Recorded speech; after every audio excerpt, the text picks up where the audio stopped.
Bismillahirrahmanirrahim. Pertama,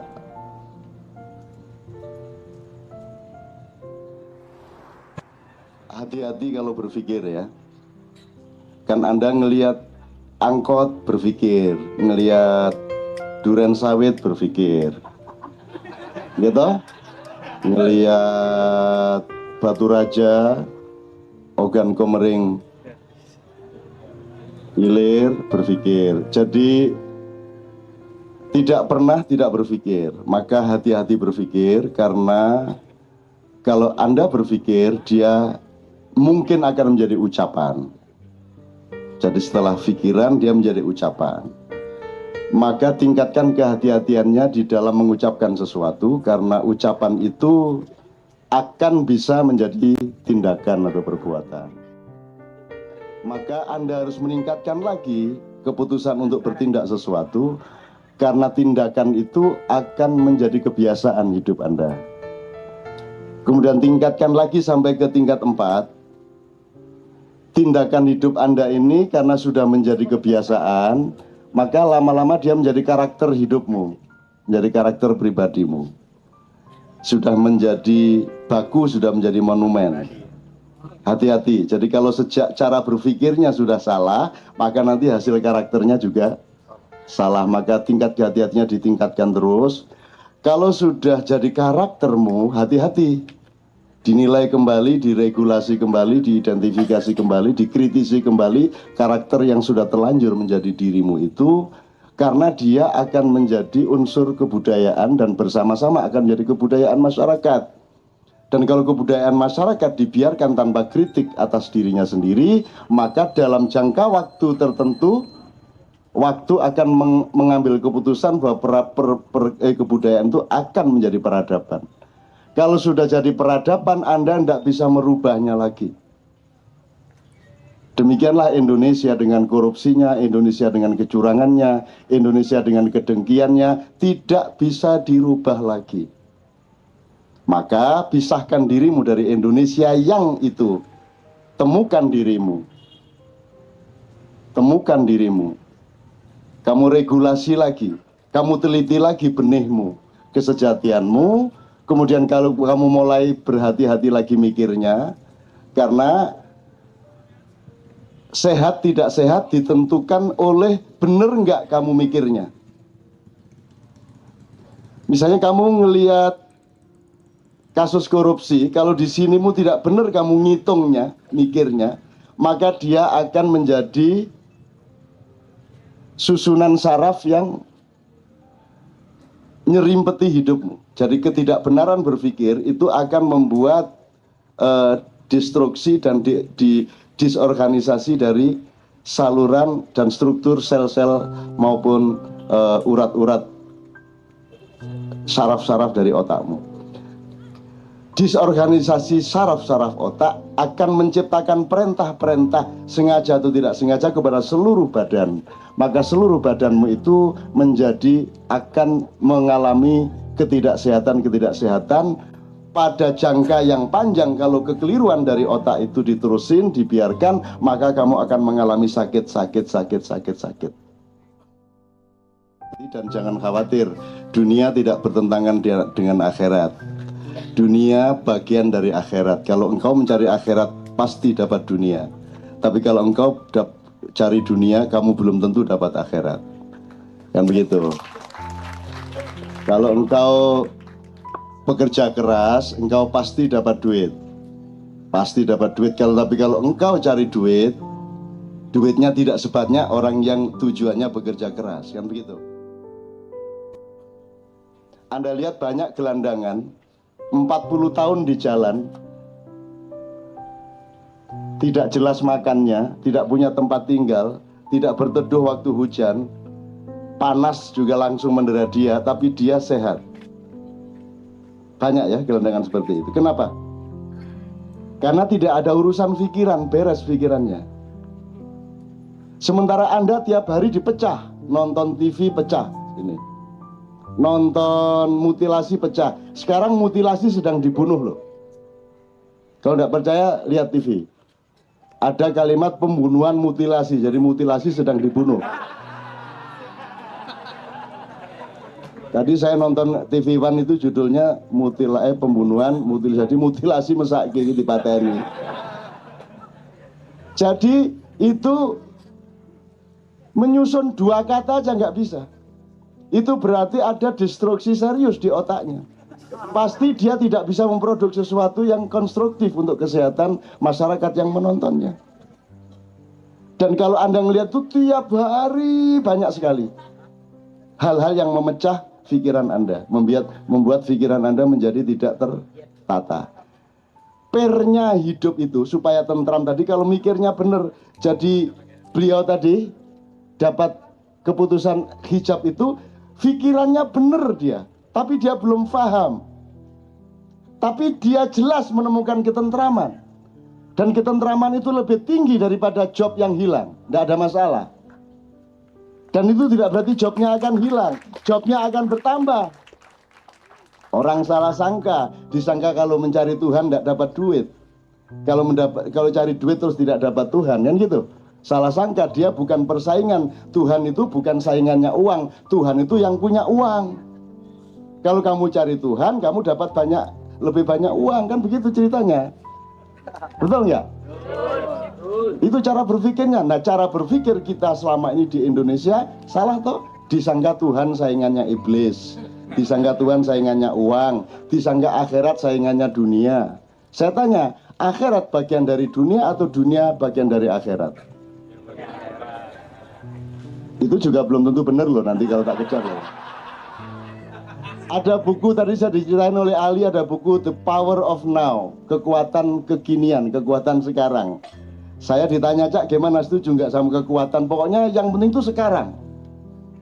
Yaitu kan untuk orang-orang Amerika yang linier, orang Barat yang berpikirnya lurus, yang tidak jazzy. Yes. Kalau orang jazz ditanya, penting mana masa silam, apa masa sekarang, apa masa depan? Gimana jawabnya kalau orang jazz? Tentu. Lu, kok ada kategori begitu? Uang suku kata yang barusan saya ucapkan, dia sudah bukan sekarang kok, dia sudah menjadi masa silam kok. Sekarang sesungguhnya tidak pernah ada kok. Begitu saya lakukan, dia langsung menjadi masa silam kok. Tinggal satuannya menit, apa detik, apa sekon, apa lebih kecil dari itu, semua menjadi masa silam. Jadi kalau orang mengerti jazz, tidak akan punya rumusan sekarang atau kemarin atau besok. Kalau memang harus menjawab gini, ya sudahlah, yang kemarin aku sekarangkan. Betul enggak? Seluruh masa depan aku kinikan. Bisa enggak? Aku tanya, Bung Karno itu sekarang apa dulu? Nah, tergantung keputusanmu. Sekarang kan Bung Karno. Aku tanya, Muhammad itu dulu atau sekarang? Nah, kalau kamu menganggap Muhammad kemarin, dia sudah nggak usah Muhammad, nggak usah Islam. Karena Muhammad itu sekarang banget. Kapanpun sekarang berlangsung, dia di situ. Kapanpun sekarang itu, apakah sekarang itu besok atau tadi atau kemarin, dia tetap di situ, kan gitu. Jadi itu tergantung cara berpikir Anda. Jadi Anda tinggal pilih. Kalau mau tentrem, pikirannya ramping, ya, jangan peduli sama macam-macam urusan negara. Pokoknya ngurusin itu doang. Yang paling selamat adalah orang yang kita sebut gila. Dia sudah jelas urutannya gini, udah beres, nggak ada masalah, sehat walafiat badannya. Tapi kalau Anda kan tiap hari, lu gini belok, gini nekuk, gini jongkir, nggak karu-karuan pikirannya, maka muncul stres, muncul pusing kepala, muncul perut sakit, muncul stroke, muncul daya tahan tubuh berkurang karena perintah dari sini tidak utuh. Jadi pernya hidup adalah berpikir yang benar. Anda harus benar mikir apa saja. Bahwa tidak bisa melaksanakan tidak masalah, tapi sudah benar di sini. Anda tidak bisa menjatuhkan presiden, tidak masalah, tapi Anda tahu presiden salah atau benar secara tepat di dalam otak Anda, gitu loh. Ngerti ya? Kalau di situ saja tidak tepat, itu nanti akan menciptakan sakit-sakit. Jadi anak kayak mobil tanpa pir. Pirnya hidup adalah kesehatan berpikir. Bukan hati. Hati itu tidak ada urusan, dia diem aja lah kamu. Hati itu tugasnya cuma satu, bertapa. Orang bodoh adalah yang hatinya kesana kemari. Ngelirik rono, ngelirik rene, ngelirik rono, pegatan meneh, dilungkas rabi meneh, Iwan. Kayak saya itu loh, rabi situ ikut dok. Itu loh. Itu teman sekalian ya. Jadi ini soal berpikir ini tolong nanti. Itu sejak di pikiranmu kok korupsinya itu. Iya enggak, Ben? Sejak di pikiranmu, mutilasi. Emang apa yang tidak dimutilasi di Indonesia?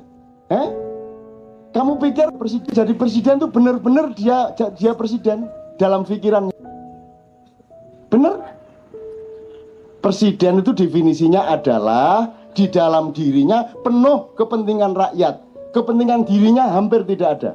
Betul enggak? Itu definisi presiden. Di dalam dirinya penuh rakyat dan Allah dan Tuhan. Tuhan dan rakyat menyatu, manunggaling kawula lan Gusti. Di dalam dirinya tidak ada dirinya. Di dalam dirinya hanya ada rakyat dan Tuhannya. Dan dia tidak akan menyakiti rakyatnya karena Tuhannya akan marah. Dia tidak akan khianat sama Tuhannya karena rakyatnya akan sengsara. Aku tanya, siapakah yang ada di dalam diri presidenmu? Partainya. Keluargane, partene, kan begitu. Ketika membuat fakta integritas, kepada siapa dia berintegritas? Kepada partainya kan? Seharusnya integritasnya kepada siapa? Kepada rakyat, bukan kepada partai. Partai itu alat untuk mengabdi kepada rakyat. Kesetiaanmu bukan kesetiaan kepada partai. Begitu kamu jadi presiden, kamu tidak boleh punya fungsi apapun di partaimu. Ketua Dewan Pembina nggak boleh. Kamu konsentrasi jadi buruhnya rakyat. Nah ini saya bukan ngecam presiden, saya menunjukkan pikirannya nggak bener. Kan begitu. Kalau pikirannya nggak bener, produknya seperti itu kan tadi saya bilang. Hati-hati berpikir karena pikiranmu akan jadi ucapan. Hati-hati mengucapkan sesuatu karena ucapanmu akan jadi tindakan. Hati-hati bertindak karena tindakanmu akan jadi kebiasaan. Hati-hati dengan kebiasaan tindakanmu karena dia akan menjadi kebudayaan. Dan kalau kebudayaanmu itu terlanjur keliru sejak dari pikiranmu, kamu biarkan dalam waktu yang terlalu lama, maka dia menjadi peradaban. Ibaratnya watu wis dadi akik. Wis angel iku akik iku diapa-apakno. Gitu loh, Rek. Ya, kalau tidak ada perubahan apa-apa yang mendasar, maka korupsi sudah menjadi peradaban Indonesia. Dan jangan ngomong kamu anti korupsi. Jangan percaya kepada siapapun yang bilang saya anti korupsi. Kami selalu anti korupsi, ngono toh? Saya sebagai orang tua bilang ojo percaya. Jangan percaya. Yang mereka tidak suka adalah korupsi tapi ketahuan.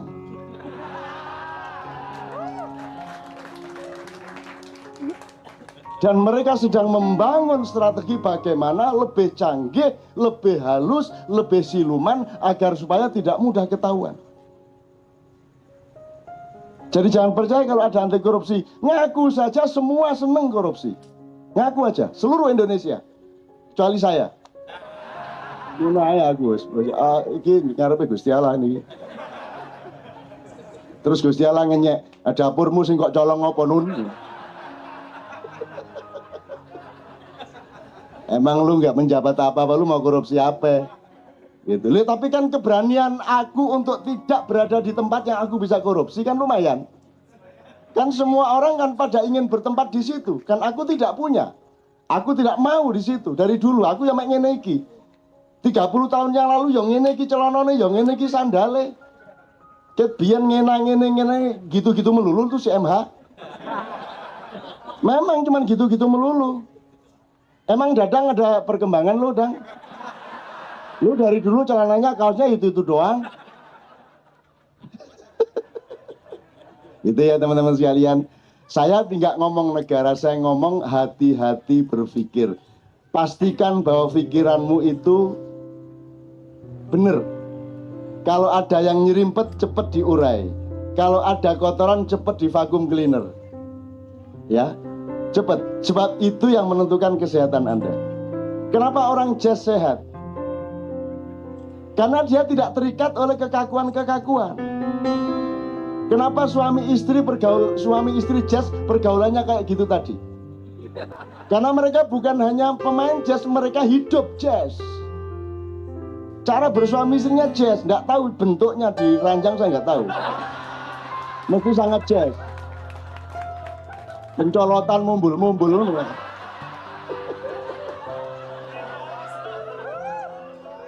Gitu ya. Banyak kamu kursus. Gitu, disinilah ditemukan. Ingat ya Ben, waktu itu pertanyaan Quran itu urut-urutannya bagaimana? Quran kok ditanya mana tepi, mana tengah, mana kanan, mana kiri, wong itu jazz kok. Lu ambil mana aja bisa ya toh Ben. Lu ambil mana aja bisa. Itulah kehidupan, itulah kemerdekaan. Jangan mau ditipu siapapun yang menghadirkan Tuhan kepadamu, yang menghalang-halangi hubunganmu dengan Allah. Jangan percaya kepada pimpinan KJ, jangan percaya kepada MH Ainun Najib, jangan percaya kepada Ustadz Kiai siapapun. Itu hak pribadimu untuk menemukan Tuhanmu dengan gayamu, dengan caramu.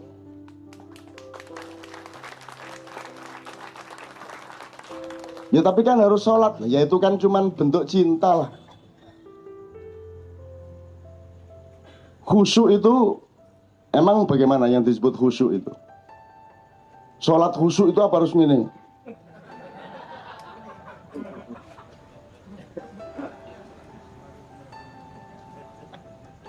Khusyuk itu keindahan, dia bukan kebenaran, bukan kebaikan. Jadi kalau niat sholat itu kebaikan, kalau menjalankan sholat sesuai dengan aturan syariat itu kebenaran. Tapi kekhusyukan sholat itu keindahan, kan gitu, betul enggak? Sekarang kalau yang disebut tidak khusyuk itu kan tidak fokus. Artinya lu menghadap Allah tapi tidak benar-benar hatinya menghadap Allah. Itu kira-kira Allah sendiri bagaimana? Kira-kira Allah, Anda sholat tapi terus Anda tidak fokus sama Allah, itu kira-kira Tuhan tersinggung enggak? Menurut Allah kamu itu sholat apa enggak? Enggak kan? Jadi meskipun kamu menjalankan kebenaran dan kebaikan sholat, tapi kalau kamu tidak mencapai keindahan sholat, kamu belum sholat. Menurut Allah, betul enggak tadi kesimpulanmu? Terserah yang mana, asal kamu tahu nasnya, kamu tahu rujukannya, kamu tahu asal-usul filsafat hukumnya dan data-data dari perintahnya, kan begitu, terserah. Tapi pokoknya asal kamu lakukan dari takbiratul ihram sampai tahiyat sampai salam, itu berarti kamu sudah benar. Terserah pikiranmu kemana, ngantuk pun enggak apa-apa. Yang penting badannya sudah disetel, meskipun tertidur tapi tetap aja bisa gini, bisa kan, bisa kan, bisa itu. Pokoknya tidur tapi pokoknya sudah disetel, dihipnotis dirinya, pokoknya Allahu Akbar. Gitu. Asal sudah begitu kamu sudah benar sholatnya. Dan karena kamu niat baik sholatnya, maka kamu sudah menjalankan kebaikan. Tapi kalau kamu belum khusyuk, kamu belum mencapai keindahan, ternyata sholatmu belum sholat menurut logika mengenai Allah tadi. Itu kan sama dengan saya salaman sama Iwan, tapi saya tidak melihat wajah Iwan. Itu kan dia tersinggung, betul nggak? Betul nggak? Tersinggung. Saya menyambut setiap orang yang salaman dengan saya dengan penuh perhatian dan kasih sayang. Gitu loh, karena saya fokus ke dia, karena dia fokus ke saya. Kalau dia salaman ke saya sambil noleh-noleh ini, nek pas hatiku gak enak ya langsung tak tutuk dies ngono. Ndasmu salaman gak nyawang aku taek ngono gitu. Jadi ternyata Ben, selama ini dalam peradaban dan kebudayaan dan manajemen Islam, keindahan itu masih dijadikan aksesori. Dia masih dijadikan dimensi sekunder, betul kan? Disangka keindahan tidak penting kan? Padahal ternyata keindahan merupakan syarat tercapainya kebenaran dan kebaikan. Menurut ini tadi, kalau Anda tidak mencapai keindahan sholat, maka kebenaran sholatmu bisa batal. Karena yang namanya khusyuk itu benar-benar ekspresi khusyuknya bisa beda-beda. Saya dibesarkan oleh ibu saya yang sangat begitu ya. Ibu saya, jadi di desa saya itu belum pernah ada bupati bikin acara atau ustadz bikin pengajian di desa saya. Karena kapok sama ibu saya. Karena ibu saya itu begitu mendengarkan bupati ngomong ini, ono ustadz pengajian ini, ibuku langsung maju, Pak, sampean pun ngawur loh ngomong. Mboten ngoten, menungso niku mboten ngoten niku. Mboten mesti. Ibu saya itu langsung begitu. Jare sapa sampean ngomong niku? Nggih kadang ngoten kadang boten. Lah ngeluh ta bupatine. Gitu loh. Itu yang langsung, yang lain biasanya nggak sampai langsung tapi yang ngomong dewe. Jare sapa? Para jamaah Jumat yang dimuliakan oleh Allah, dimuliakan mbahmu. Dapurane koyo ngono dimuliakan. Opone dimuliakan? Sapi didol, sapi ini moro tuane digadekno, dimuliakan gatel ya apa ini. Begitu di tempat saya begitulah, saya dibesarkan oleh hal seperti itu. Sangat kurang ajar kalau disebut pakai regulasi budaya tertentu. Tapi kan kita terikat, sebenarnya kita universalkan dulu sebentar. Ini ekspresi manusia. Kemudian ekspresi itu bermacam-macam, terjadi benturan, kemudian terjadi perjanjian, maka muncullah norma kebudayaan. Nah sekarang Anda meneruskan norma itu tanpa ikut memproses perjanjian. Kalau suatu hari kita mengalami kemerdekaan untuk menciptakan ekspresi baru, monggo. Nanti silakan benturan, saya tuh bikin perjanjian yang baru lagi. Misalnya khutbah Jumat terus ngatik, leres. Boleh apa enggak? Boleh enggak? Boleh enggak? Boleh enggak boleh apa? Wong khutbah Jumat terus kita sebagai jamaah dengerin bener terus, wah bener leres nih, leres. Sip. Nunggu meneh.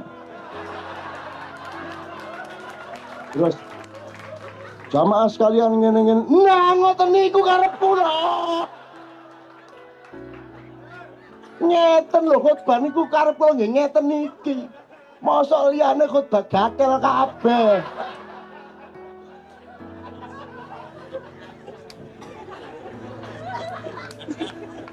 Ini bukan ajaran saya, Pak. Ini menunjukkan kepada Anda harus menghitung ulang kebenaran-kebenaran yang Anda kenal. Kadang-kadang yang Anda kenali sebagai agama itu tafsir agama. Norma yang ditafsirkan bukan agama. Agamanya itu ketela. Yang Anda kenal itu adalah gedok. Gedok bukan tela.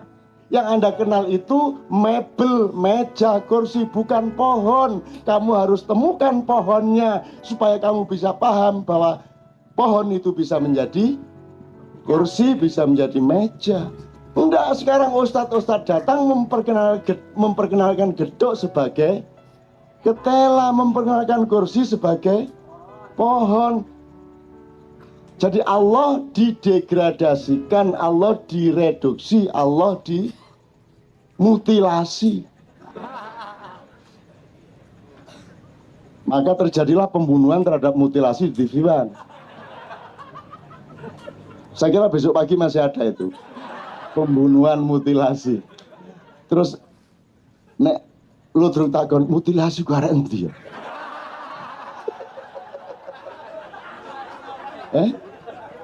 Kok dipateni iki ono apa mutilasi? Salah apa iki?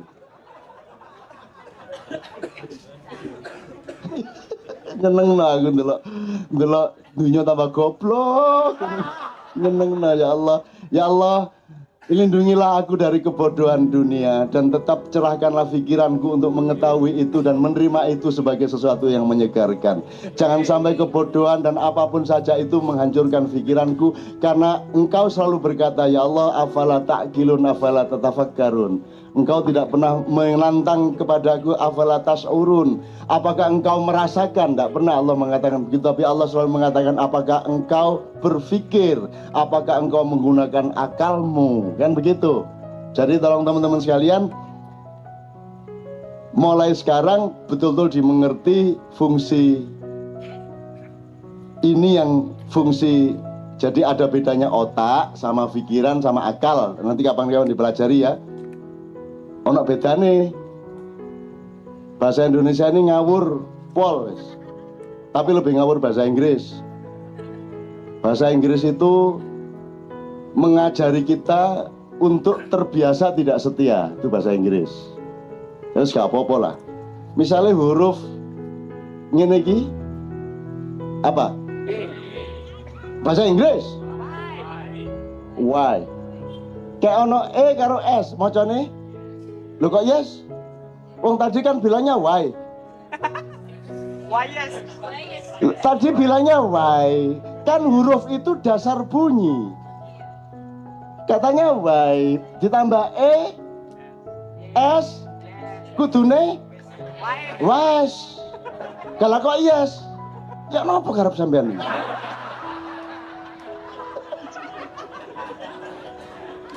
Banyak itu, banyak dalam bahasa Inggris gitu itu. Huruf itu kan dasar bunyi toh. Nek Arab alif, ba, ta, meskipun bunyinya a, ba, ta, tha. Kalau bahasa Inggris kan E, B, C,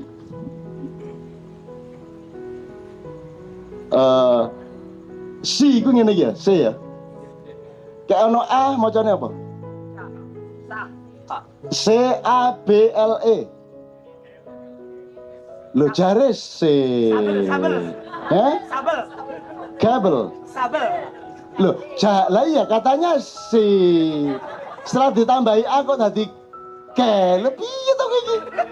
Ya kalau gitu pakai K dong. Piye karepe? Jadi bahasa ini dipilih untuk menjadi bahasa internasional dalam rangka membiasakan umat manusia di dunia untuk tidak setia. Kalau engkau sudah terbiasa tidak setia, maka korupsi masalah biasa. Betul enggak? Menindas masalah biasa. Karena sudah tidak setia, temukan lagi, coba saya menemukan lagi. Oke toh? Dalam bahasa Inggris, temukan lagi. A, B, C, D, E, F, G. Terus mari ngono ono W. Lu karepmu iku piye W itu? Kalau ngomong huruf belum ada kata, betul enggak? Loh, piye toh?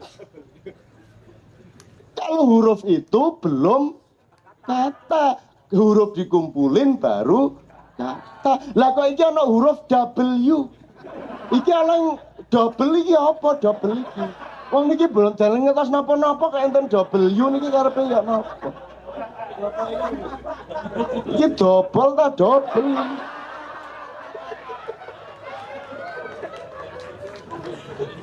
Gitu. Ini goda-goda aja. Saya goda-goda Anda semua supaya Anda tidak beku. Kalau pikiranmu beku, gampang sakit. Gampang turun daya tahan tubuhmu. Tapi kalau engkau fresh seperti ini, sehat walafiat. Pakai hijab makin sehat, makin cantas suaranya, makin jesi, makin subur rahimnya. Dan makin mumbul-mumbul nek enggak.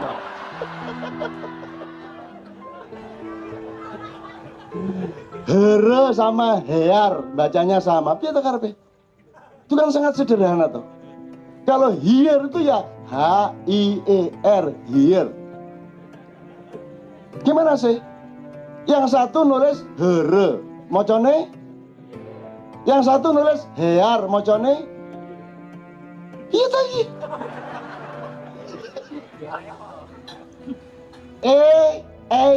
Macane? Lho nek ayo A karo I. Makanya kesetiaan tidak laku. Konsistensi kepemerintahan tidak laku, good government tidak ada. Karena terbiasa tiap hari tidak setia kepada kata. Kalau bahasa Indonesia ini penuh subversi seperti itu. Sekarang ada dua kata dari bahasa Arab, siasah sama akal.